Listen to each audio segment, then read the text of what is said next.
How can you use animation to bring in real results for your company?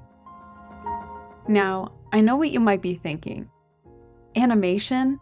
Isn't that just for cartoons? Well, think again.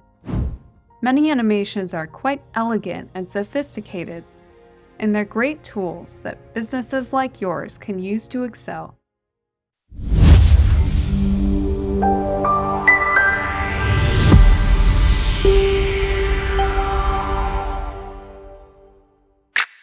Incorporating animation into your marketing strategy can make a world of a difference, grabbing attention, communicating your message well, and encouraging your audience to take action.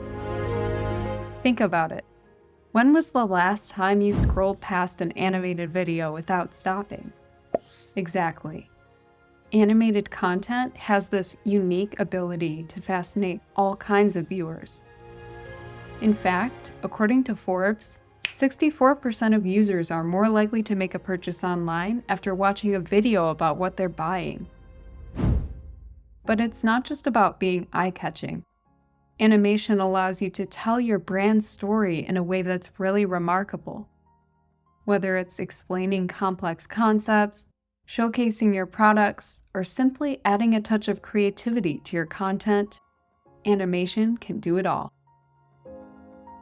Specific examples of animation include moving logos, social media posts, explainer videos, product demonstrations, event promotion, special effects or clips on your website, training and education, and last but not least, plain old storytelling. And here's the best part. The results speak for themselves. Companies that use animation in their marketing see higher engagement rates, increased brand awareness, and ultimately a boost in sales and revenue. So if you're ready to take your brand to the next level and see real, measurable results, it's time to start thinking outside of the box and embrace the power of animation. Thanks for tuning in. Visit the link in the description to learn about the principles of animation. And until next time, keep creating and innovating.